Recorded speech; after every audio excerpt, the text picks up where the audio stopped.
সরাচিত্র বাঙালির প্রাচীন মৃৎশিল্পের এক ঐতিহ্যবাহী রূপ। তবে এই সরাচিত্রকে সুন্দর আর নিখুঁত করারও কিছু প্রক্রিয়া আছে। প্রথমেই মাটির সরাকে সিরিজ কাগজ দিয়ে ভালোভাবে ঘষে মসৃণ করে নিতে হবে। এরপর মাটির পাত্র অথবা সরাটিকে জলের মধ্যে ডুবিয়ে রাখতে হবে কিছুক্ষণ। এর গায়ে লেগে থাকা যত ধুলোবালি থাকে তা পরিষ্কার হয়ে যায়। এটি সহজে ফেটে যাওয়ারও তেমন কোনো ভয় থাকে না। এইবার সরাটিকে ভালো করে শুকিয়ে নেওয়ার পর সাদা রং অথবা জেসো অ্যাপ্লাই করে দিতে হবে। জেসো অথবা সাদা রং অ্যাপ্লাই করলে এর উপর যেই কালারই করা হোক না কেন সেটি দেখতে আরো বেশি উজ্জ্বল আর সুন্দর দেখায়। এইবার ডিজাইন অনুযায়ী বেস কালার করার পরে সরাচিত্রটিকে খুব সুন্দরভাবে পেন্সিল দিয়ে খসড়া করে নিতে পারবেন। আর এই পুরো প্রসেসটা করেছে আমার সকল স্টুডেন্টরা, আমি জাস্ট ওদেরকে বুঝিয়ে দিয়েছিলাম। এই সরাচিত্র মূলত আমাদের মৃৎশিল্পের একটি অংশ। অনেক প্রাচীন কাল থেকেই আমাদের হিন্দু সম্প্রদায়ে এই সরাচিত্রের ব্যবহার হয়ে আসছে। সরার উপর মা লক্ষ্মীর পটচিত্র তৈরি করে সেটি দিয়ে কোজাগরী লক্ষ্মী পূজা অথবা বিভিন্ন দেবদেবীকে সরার উপর ফুটিয়ে তুলে সেটিকে প্রাণ প্রতিষ্ঠা করেও অনেক সময় পূজা করা হতো।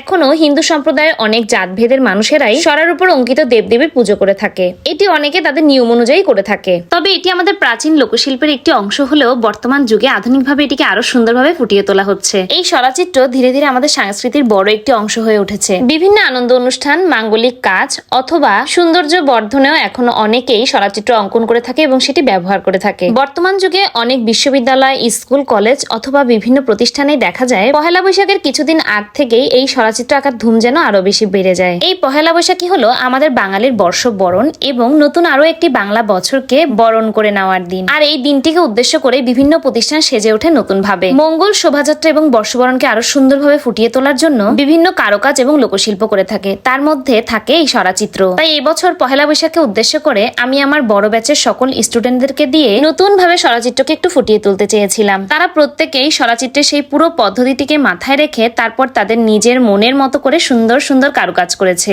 এই প্রথমবারের মতো তারা খাতা ক্যানভাসের বাইরে এসে মাটির সরায় কাজ করেছে। দেখুন সবগুলো কাজ একসাথে রাখার পর চারপাশটা দেখতে কি দারুণ রঙিন লাগছে, তাই না? প্রত্যেকের এই সুন্দর কারুকাজ সম্পন্ন হওয়ার পরে এই সরাচিত্রগুলোকে নিয়ে সুন্দর একটা ভিডিও বানিয়েছে ওদের সকলের সাথে। আর পুরো বাসাটা দেখে আমার লাগছিল আজকে আমার বাসাতেই মনে হয় পহেলা বৈশাখ লেগেছে। রং তুলির ছোঁয়া হয়তো এমনই একটা জিনিস যেটি তার সাথে সাথে চারপাশটিকেও সুন্দরভাবে রাঙিয়ে তোলে। তাদের প্রত্যেকের কাজ কেমন লেগেছে আমাকে অবশ্যই কমেন্টে জানাবেন। আমার মতে আমাদের ঐতিহ্যের এই অংশগুলোকে আমাদেরকেই ধরে রাখতে হবে আর যুগে যুগে এভাবেই ফুটিয়ে তুলতে হবে।